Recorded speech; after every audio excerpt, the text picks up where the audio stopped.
Hello everyone, स्वागत है आपका एक और नए सेशन के अंदर। तो बच्चों, कंटिन्यू करते हैं अपना चैप्टर नंबर 9 फाइनेंशियल मैनेजमेंट। अभी तक हमारी इस चैप्टर की 2 क्लासेस हो चुकी हैं। 2 क्लास के अंदर हमने बेसिकली 3 टॉपिक देख लिए। पहला हमने इंट्रोडक्शन देख लिया, दूसरा हमने फाइनेंशियल मैनेजमेंट क्या होता है वो देख लिया, और तीसरा हमने देख लिया कि हमारा इन्वेस्टमेंट डिसीजन क्या होता है। और बेसिकली हमने कैपिटल बजटिंग डिसीजन देखा था।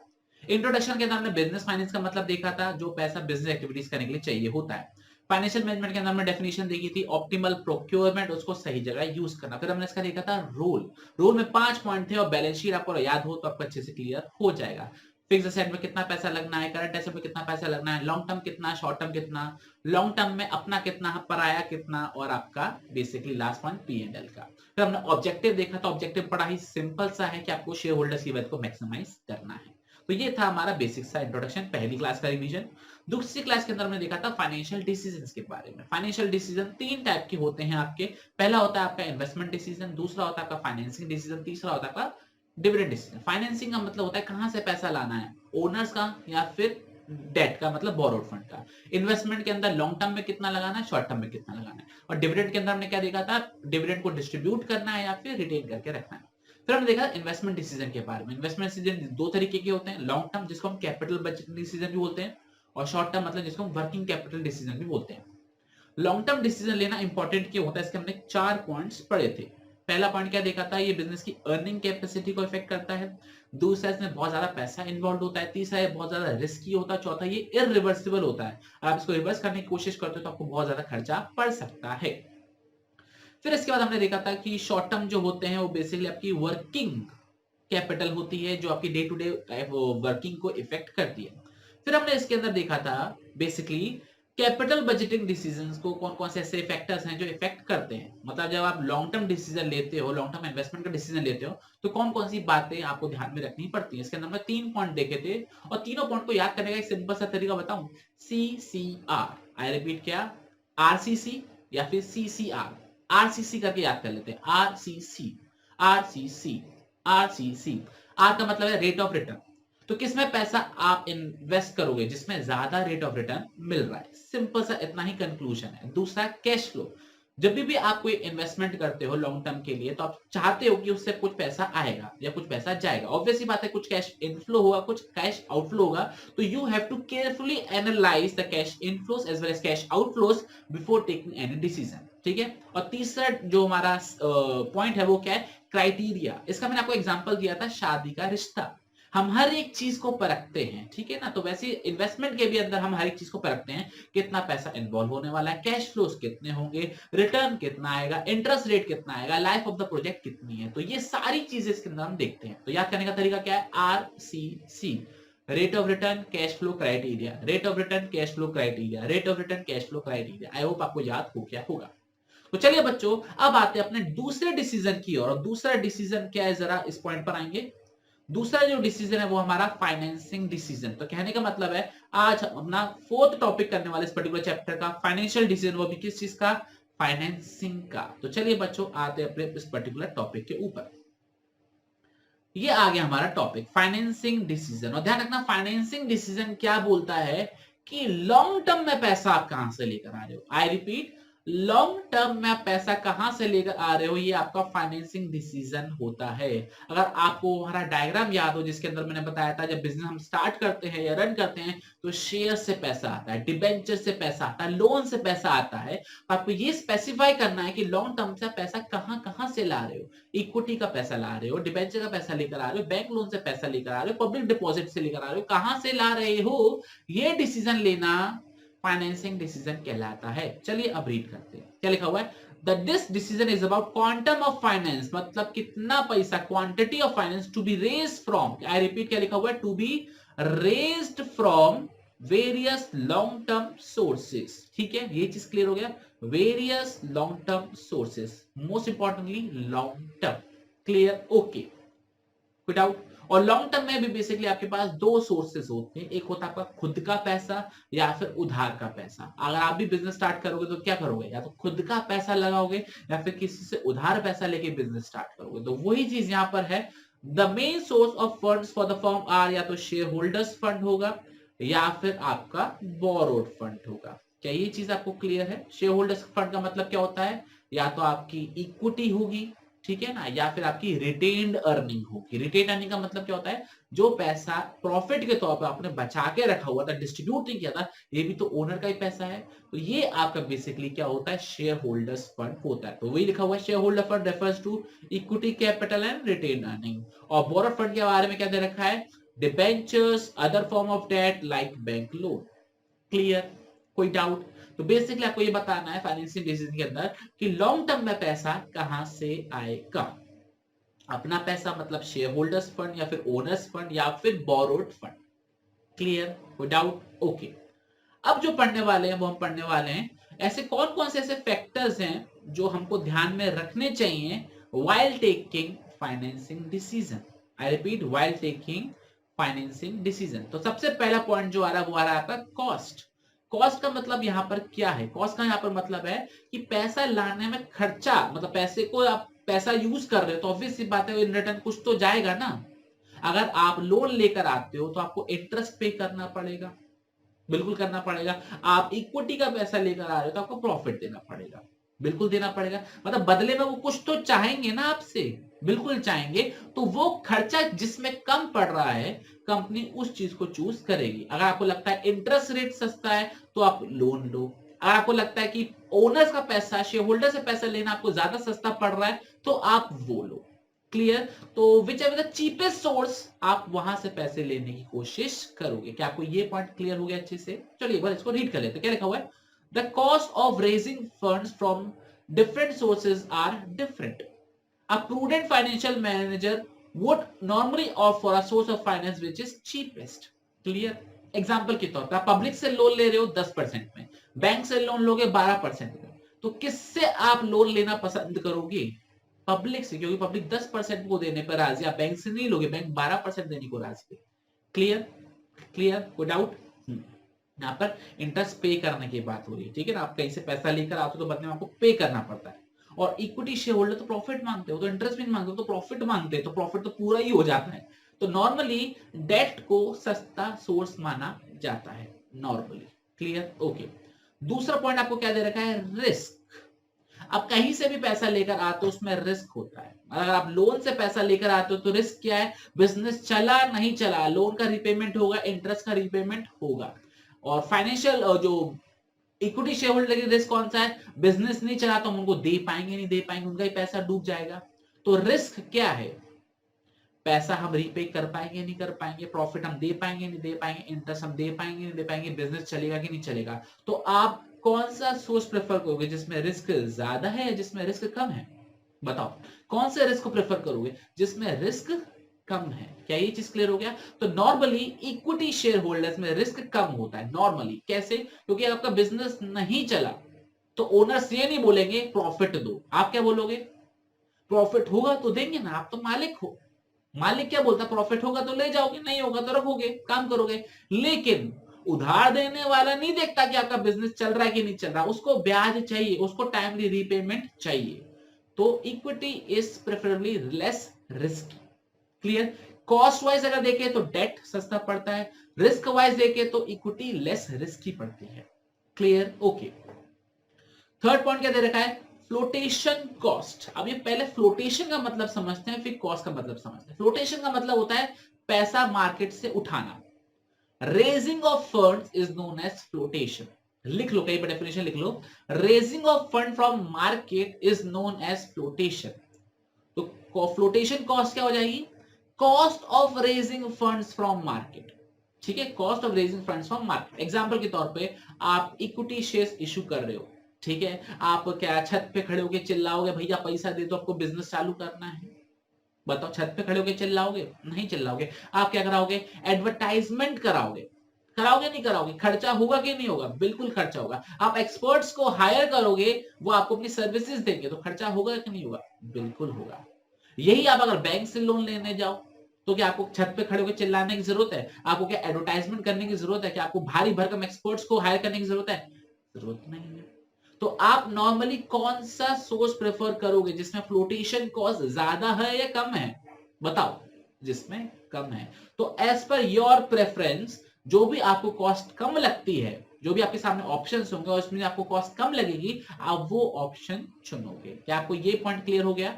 बहुत बढ़िया। तो वही लिखा हुआ है, higher the flotation cost less attractive the source. ठीक है, higher the flotation cost less attractive, जिसमें खर्चा ज्यादा हो रहा है तो अब वहां पर आप पैसा नहीं उठाओगे ना। मान के चलो 100 रुपए आप पैसा मार्केट से रेज कर रहे हो, आपके 20 रुपए खर्च हो गए, तो आपकी जेब में कितने आएंगे? 80 रुपए ही तो आएंगे। क्लियर? और बोझ पड़ेगा कितने रुपए का? 100 रुपए का। समझ में आ रहा है? तो वही चीज यहाँ पे लिखी हुई है, जिसमें खर्चा कम हो वो आपको प्रेफर करना चाहिए। क्या आपको ये पॉइंट क्लियर हो गया आपको अच्छे से? बहुत सही। अगला पॉइंट क्या दे रखा है? Cash flow position of the company. Cash flow का मतलब क्या होता है कि आपके पास कैश आ कितना रहा है। देखो एग्जाम्पल के तौर पे लेते हैं, अगर आपने लोन लिया है तो आपको इंटरेस्ट पेमेंट करना ही करना पड़ेगा, आपको जो इंस्टॉलमेंट का अमाउंट है वो रीपे करना ही पड़ेगा। क्या ये आपको चीज पता है? हाँ सब पता है। और कब इक्विटी के केस में क्या होता है? प्रॉफिट होगा तो आप पे करोगे, प्रॉफिट नहीं होगा तो आप पे नहीं करोगे। ठीक है, और जब पे भी करोगे तो ऑब्वियसली बात है पैसा तो बाहर जाएगा ही जाएगा। तो मुझे एक बात बताओ, अगर आपकी बिजनेस की कैश फ्लो पोजीशन खराब है, ठीक है, मतलब कभी पैसा आता है कभी पैसा नहीं आता, उधारी बहुत लंबी चली जाती है, तो मुझे एक बात बताओ, क्या ऐसे केस के अंदर क्या आप फ्रीक्वेंटली इंटरेस्ट पेमेंट आराम से कर पाओगे? अगर आपकी कैश फ्लो पोजीशन खराब है, आसानी से कैश नहीं आता है, बहुत देर में आता है, तो क्या आप आराम से इंटरेस्ट पेमेंट कर पाओगे? नहीं कर पाओगे। तो कहने का मतलब क्या हो गया, अगर आपकी कैश फ्लो पोजीशन खराब है या अच्छी नहीं है या फेवरेबल नहीं है, तो आप इक्विटी की तरफ जाओगे, आप डेट की तरफ नहीं जाओगे। क्यों? क्योंकि डेट की तरफ जाओगे तो आपको इंटरेस्ट पेमेंट करना ही पड़ेगा। क्लियर? तो यहां पर उन्होंने पॉइंट क्या दे रखा है, अगर आपकी कैश फ्लो पोजीशन अच्छी है, स्ट्रांग है, तो आप डेट को प्रेफर कर सकते हो, just because you can make interest payment promptly. ठीक है ना, ये चीज यहां पर बोली है। तो कहने का मतलब कंक्लूजन ये इस पॉइंट का, कैश फ्लो पोजीशन अच्छी है तो डेट ले सकते हो, आप इंटरेस्ट पेमेंट कर पाओगे। लेकिन आपकी कैश फ्लो पोजीशन अच्छी नहीं है तो डेट की तरफ मत जाना, खामखा सर पे डंडे पड़ सकते हैं। आप इक्विटी की तरफ जाना, इक्विटी में इतना ज्यादा टेंशन नहीं होता है। क्लियर? कोई डाउट, कोई परेशानी? बहुत बढ़िया। अगला पॉइंट क्या दे रखा है? फिफ्थ पॉइंट आपको दे रखा है फिक्स ऑपरेटिंग कॉस्ट। इसका मतलब क्या है fix operating cost? Operating cost का मतलब होता है बच्चों बिजनेस को चलाने का खर्चा। ठीक है ना? अब मुझे एक बात बताओ, अगर आपके बिजनेस की ऑलरेडी आपकी फिक्स्ड ऑपरेटिंग कॉस्ट ज्यादा है, फिक्स ऑपरेटिंग कॉस्ट का मतलब क्या होता है? आपकी सेल हो या ना हो, आई रिपीट, सेल हो या ना हो, प्रोडक्शन करो या ना करो, आपका खर्चा होना ही होना है। जैसे सैलरी पेमेंट करना, अगर आप एम्प्लॉय से काम करवाओ या ना करवाओ, आपको सैलरी पे करनी पड़ेगी। आप प्रोडक्शन करो या करो, सेल करो या ना करो, डेप्रिसिएशन लगेगा, इंटरेस्ट पेमेंट देना ही पड़ेगा, इंश्योरेंस देना ही पड़ेगा। क्या ये चीज क्लियर है? हाँ सर क्लियर है। तो ऑलरेडी आपके सर पर बोझ है, अगर सेल नहीं हुई, प्रोडक्शन नहीं हुआ तो अपना खर्चा करना ही पड़ेगा। तो मुझे एक बात बताओ, क्या ऐसे में इंटरेस्ट का बोझ और ले लें? क्या ऐसे में इंटरेस्ट का बोझ और ले ले, अपने आप को और जमीन में गाड़ ले कि ऑलरेडी पहले फिक्स खर्चा हमारा इतना ऑलरेडी है, इंटरेस्ट ले ले और हम जमीन के अंदर दब जाए? क्या आप ऐसा प्रेफर करोगे? नहीं सर, हम ऐसा प्रेफर नहीं करेंगे। तो कहने का मतलब ये है, अगर आपकी ऑलरेडी हाई फिक्स कॉस्ट है, फिक्स ऑपरेटिंग कॉस्ट है, तो आप डेट प्रेफर मत करिए, अदरवाइज आपके सर पर एक और बोझ आ जाएगा। आप इक्विटी को प्रेफर करिए। लेकिन अगर आपकी फिक्स कॉस्ट कम है, ठीक है ना, आपकी फिक्स ऑपरेटिंग कॉस्ट कम है, बिजनेस चलाने का खर्चा आपका कम है, तब आप डेट को प्रेफर करने की सोच सकते हैं। क्या आपको ये पॉइंट समझ में आ रहा है? पक्का? रीड करें, चलो क्या देखा है। If a business has high fix operating cost, high example क्या दे रखे हैं? आपका रेंट दे रखा है, इंश्योरेंस प्रीमियम दे रखा है, सैलरीज दे रखा है, ठीक है ना, आप इसको डेप्रिसिएशन भी लिख सकते हो। It must reduce fix financing cost. ठीक है ना, तो उन्होंने क्या दे रखा है, आपके ऑपरेटिंग कॉस्ट ज्यादा है तो आपको फाइनेंसिंग कॉस्ट कम करनी चाहिए, आपको इंटरेस्ट का पेमेंट कम करना चाहिए। इसलिए उन्होंने क्या बोला, in that case lower debt financing is better, मतलब वहां पर लोन लेना, कम लोन लेना ही फायदेमंद रहेगा, ज्यादा लोन मत लेना। ठीक है, और अगर आपकी ऑपरेटिंग कॉस्ट कम है तब आप ज्यादा लोन प्रेफर कर सकते हैं, इतनी कोई दिक्कत नहीं आएगी। क्या ये पॉइंट आपको क्लियर हो गया बच्चों? पक्का? बहुत सही। 6 पॉइंट क्या दे रखा है? Control consideration. ये बहुत ही इंपॉर्टेंट पॉइंट है इस पर्टिकुलर टॉपिक का। वो कैसे? देखो बच्चों, इक्विटी शेयर होल्डर्स क्या होते हैं? हमारे ओनर्स ऑफ द कंपनी होते हैं। ये चीज आपको क्लियर है? हाँ सर हमको क्लियर है। तो मुझे एक बात बताओ, अगर हम और इक्विटी शेयर इश्यू कर देंगे तो मैं ये बोल देता हूं और ओनर्स आ जाएंगे। मतलब ओनरशिप बहुत ज्यादा बढ़ जाएगी, बहुत ज्यादा लोग आ जाएंगे रूम के अंदर डिसीजंस लेने के लिए। हाँ, तो मुझे एक बात बताओ, जब दो जने डिसीजन लेते हैं तब एक कंक्लूजन पे नहीं आ पाते, तो अगर 100 लोग 1000 लोग आके डिसीजन लेने लग जाएंगे तो क्या मैनेजमेंट संभाल पाएगा बिजनेस को? क्या एक प्रॉम्प्ट डिसीजन हम ले पाएंगे? नहीं ले पाएंगे। क्लियर? तो अगर आपको लगता है कि आपका जो कंट्रोल है वो कम हो रहा है, डाइल्यूट हो रहा है, तो ऐसे केस में आप डेट की तरफ जाइए। आई रिपीट, आप ऐसे में डेट की तरफ जाइए। और आपको लगता है कि यार नहीं, डाइल्यूट हो भी जाए तो भी कोई फर्क नहीं पड़ता, तो आप इक्विटी शेयर इशू कर दो। तो इन शॉर्ट, अगर आपको ऐसा लगता है कि आपका कंट्रोल आपके हाथ में रहना चाहिए, बिजनेस का कंट्रोल आपके हाथ में रहना चाहिए, तो आप लोन लो, क्योंकि लोन लेने वाले आप में उंगली नहीं करते, उनको सिर्फ इंटरेस्ट से मतलब है, रीपेमेंट से मतलब है। लेकिन इक्विटी शेयर वाले कहते हैं कि भैया कमाओ, काम करो, करना, ये सारी चीजें करते हैं जिससे आप प्रॉफिट ज्यादा से ज्यादा कमा पाओ, प्रॉफिट घर लेके जा पाए। तो if you want to dilute your control, equity you can prefer. If you don't want to dilute your control, debt should be preferred. क्या ये पॉइंट क्लियर हो गया? अच्छे से पक्का रीड करते। क्या देखा है? Issue of more equity may lead to dilution of management control over the business. Debt financing has no such implication. मतलब लोन लेने से आप कंट्रोल डाइल्यूट नहीं होता, वो आप उंगली नहीं कर सकते, लेकिन आप इक्विटी शेयर करो तो आप उंगली अच्छे से कर पाएंगे। Clear? Okay. Seventh and last point, that is state of capital market. State of capital market का मतलब क्या है? जो आपका स्टॉक एक्सचेंज है वो ऊपर की तरफ जा रहा है या नीचे की तरफ जा रहा है, ठीक है ना? अगर आपका मार्केट ऊपर की तरफ जा रहा है तो ऐसे केस में आप इक्विटी शेयर इशू करो, क्योंकि लोग इक्विटी शेयर में पैसा प्रेफर करते हैं राइजिंग मार्केट के अंदर पैसा लगाने में, ठीक है? लेकिन आपका मार्केट नीचे की तरफ जा रहा है तो इक्विटी शेयर में लोग पैसा इन्वेस्ट नहीं करते हैं। ऐसे केस में आपको इक्विटी से पैसा मार्केट से नहीं मिल पाएगा, आपको डेट लेना पड़ेगा, आपको पब्लिक से लोन लेना पड़ सकता है, आपको बैंक से लोन लेना पड़ सकता है। तो वही चीज यहां पर इन्होंने लिखी हुई है कि अगर स्टॉक मार्केट की जो कंडीशन है वो राइजिंग स्टेज पर है तो पीपल इक्विटी में ज्यादा इन्वेस्ट करना प्रेफर करते हैं। In that case you can issue equity shares, ठीक है? लेकिन अगर डिप्रेस मार्केट है, नीचे की तरफ जाने वाला मार्केट है, तो ऐसे केस में लोग इक्विटी शेयर में ज्यादा पैसा इन्वेस्ट करना प्रेफर नहीं करते हैं। वो ऐसे सोर्स में पैसा इन्वेस्ट करना पसंद करते हैं जैसे कांस्टेंट इनकम है। तो ऐसे केस में आप पब्लिक से आप लोन ले सकते हो या बैंक से लोन ले सकते हो। क्या ये चीज आपको बच्चों क्लियर हो गई अच्छे से? तो बच्चों ये था हमारा फाइनेंसिंग डिसीजन। चलिए 2 मिनट लगाते हैं, फटाफट से रिवाइज भी कर लेते हैं। तो फाइनेंसिंग डिसीजन का मतलब क्या होता है कि लॉन्ग टर्म में आप पैसा कहां कहां से लाने वाले हैं। रिपीट, लॉन्ग टर्म में पैसा कहां कहां से लेकर आने वाले हैं? शेयर होल्डर्स फंड लेकर आओगे या फिर बोरोड फंड लेकर आओगे। शेयर होल्डर्स फंड कौन सा होता है? इक्विटी या फिर रिटेन अर्निंग। बोरोड फंड मतलब डिबेंचर, लोन वगैरह एक्सेट्रा, ठीक है? कौन कौन से ऐसे फैक्टर्स आपको ध्यान में रखने हैं? आपको 7 पॉइंट है जो ध्यान में रखने हैं। पहला है कॉस्ट। कॉस्ट का मतलब क्या होता है? जो भी पैसा लेकर आओगे बदले में क्या पे करना होगा। लोन ला रहे हो तो इंटरेस्ट है, इक्विटी ला रहे हो तो डिविडेंड है, तो जो खर्चा कम पड़े आप उसको प्रेफर करोगे। दूसरा है रिस्क। रिस्क का मतलब क्या होता है? आप रिपेमेंट कर पाओगे नहीं कर पाओगे, तो जिसमें रिस्क कम है आप वो प्रेफर कीजिए। इक्विटी में कम रिस्क होता है और कॉस्ट में, डेट में कम कॉस्ट होती है, ठीक है? Flotation cost. फ्लोटेशन कॉस्ट का मतलब क्या होता है कि मार्केट से पैसा रेस करने में खर्चा होना, तो जिसमें खर्चा कम हो रहा है आपको वो प्रेफर करना चाहिए। Cash flow position of the business. अगर आपकी कैश फ्लो पोजीशन अच्छी है, आप इंटरेस्ट का पेमेंट कर सकते हो रेगुलर बेसिस पे, आप डेट ले सकते हो। अगर आपकी कैश फ्लो पोजीशन अच्छी नहीं है तो आप इक्विटी की तरफ जाओ, वहां पे कोई ऐसी कंपल्शन नहीं होता है। Fix operating cost. अगर ऑलरेडी आपके खर्चे ज्यादा हैं तो फिर काहे को अपने ऊपर बोझ लेना और इंटरेस्ट का बोझ लेना लोन लेके। तो ऐसे केस में लोन कम लो। अगर आपकी ऑपरेटिंग कॉस्ट कम है तो आपको क्या करना चाहिए? डेट ले लेना चाहिए, कोई दिक्कत नहीं होगी।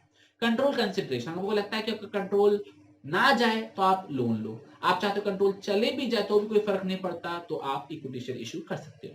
और लास्ट मैंने आपको पॉइंट क्या बताया? State of capital market. State of capital market बोलता है मार्केट ऊपर की तरफ जा रहा है तो इक्विटी में लोग पैसा इन्वेस्ट कर सकते हैं और करना पसंद करते हैं तो आप इक्विटी शेयर इशू कर सकते हो। अगर आप मार्केट नीचे की तरफ जा रहा है तो आप लोन लो, वो ज्यादा प्रेफर लगेगा क्योंकि लोन, पब्लिक लोन में पैसा इन्वेस्ट कर सकती है। क्लियर? तो बच्चों ये था हमारा particular session on financing decision. I hope आप अच्छे से समझ में आ गया होगा पर्टिकुलर टॉपिक। तो चलिए बच्चों, आपसे मुलाकात करेंगे अगले सेशन के अंदर। टिल देन अपना बहुत बहुत ख्याल रखना और पढ़ते रहना। जय हिंद, जय भारत, बाय बाय।